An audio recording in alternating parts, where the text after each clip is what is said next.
my believers. It was Utayba ibn Abi Lahab. Utayba ibn Abi Lahab, the son of Abu Lahab, whose name was Utayba, was a terrible guy. He was not that bad, but what happened was his dad, Abu Lahab, was the most terrible person. Was uncle of the Prophet sallallahu alaihi wasallam. But he failed to see the beauty and light of the Habib sallallahu alaihi wasallam. Abu Lahab became very rude at the Habib sallallahu alaihi wasallam. As a result, he was cursed. We know that. The Quran used a maximum, what I can say, scolding or maximum terrible word about this Abu Lahab, saying, Tabbat yada Abi Lahab. So this Abu Lahab, his son Utayba was married to the daughter of the Prophet sallallahu alaihi wasallam. His name was Kulthum. So Kulthum was married to Utayba.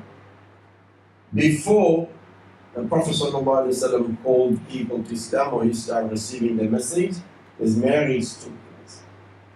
But what happened was, since the Prophet ﷺ invited people to Islam, Abu Lahab became a deadly enemy of Muhammad ﷺ. So Abu Lahab and his wife told their son Utayba and Utbah, both of them, to divorce. Utbah also was married to the other daughter, Ruqayya, the daughter of the Prophet. So the parents told them, you're going to divorce Muhammad's daughters, both of you. So they said, all right, fine.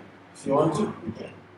So Utayba divorced Kulthum radiyallahu anha because, yes, the Prophet Muhammad sallallahu alaihi wasallam, he states that he was a messenger of Allah and became the enemy of Abu Lahab. So obviously, let's see what happened then. So Utayba not only divorced Kulthum, he went to Muhammad sallallahu alaihi wasallam and he started troubling him, bullying him, swearing at the Prophet sallallahu alaihi wasallam. That young guy, he was so arrogant, just like his dad Abu Lahab. He became so abusive at the Prophet sallallahu alaihi wasallam. Utayba went and ripped the shirt of the Prophet sallallahu alaihi wasallam and pulled him aside. All these sorts of things. Terrible. Ya Allah, who was he doing this to?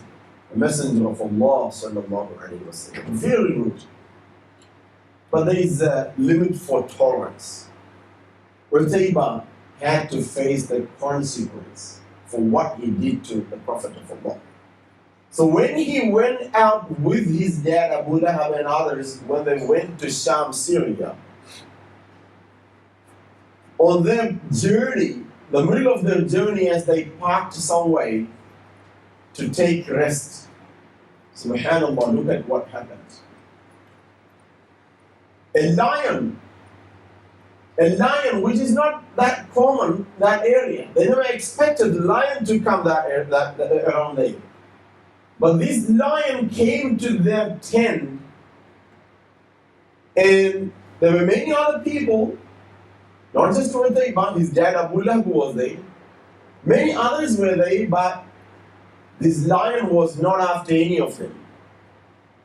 The lion did not scare anyone. The lion, as that lion was given instruction, was given a precise direction, identity, this lion looked for someone who was sleeping far inside. He was sleeping far up there. And then this Utayba, when he saw this lion, said, this is really after me.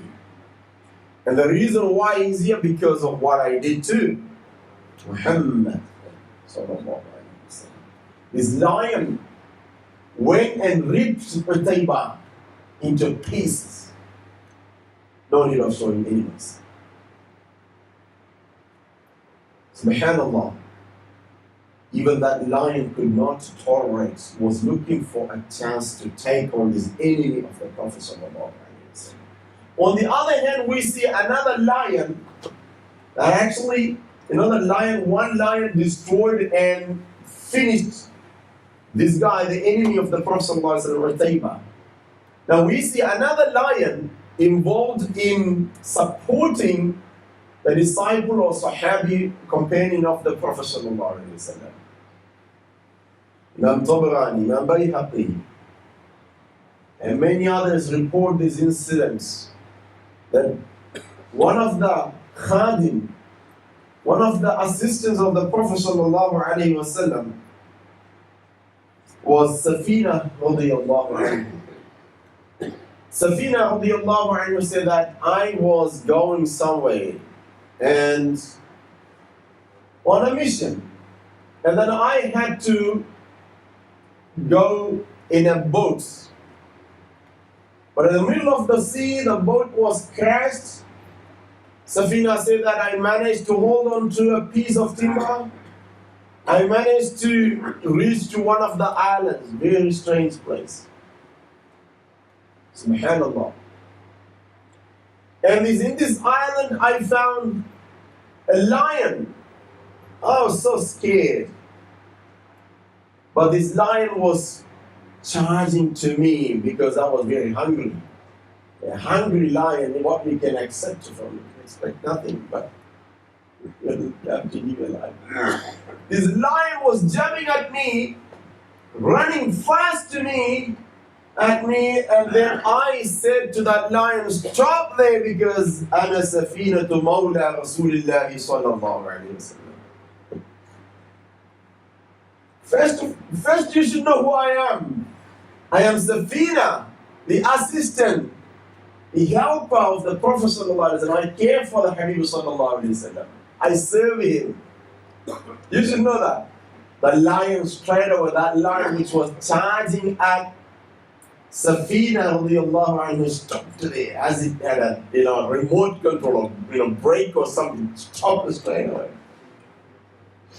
And looked at Safina radiallahu anhu, and it went sitting on the ground, very quiet and humble.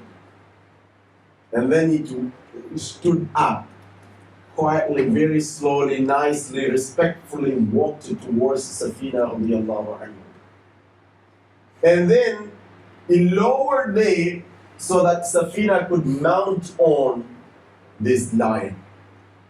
Mounting on this lion, sitting on this lion took Safina radiallahu anhu around the area where there are people in that island.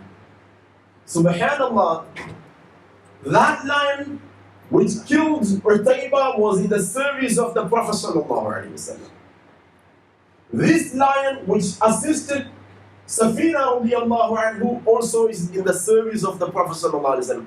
Out of respect and love for the Habib sallallahu alaihi wasallam, it respected and cared for the Mawla, the assistant and helper of the Habib sallallahu alaihi wasallam. Subhanallah. How many stories like this? I am not talking about the love and respect of human beings or the Sahaba. Rather, again, going back to, look at this. Subhanallah. Subhanallah. How many stories? How many stories? The Sahaba said that we used to see the celebration, I told you the celebration of stones, reading the tasbih, when the pebbles and rocks were in the hands of the Prophet sallallahu alaihi wasallam. Out of excitement, they said, Subhanallah. And everyone could hear that. And when the fruit was brought to the Prophet sallallahu alaihi wasallam, the Sahaba says, in Bukhari, Imam Bukhari reported that the food has no life.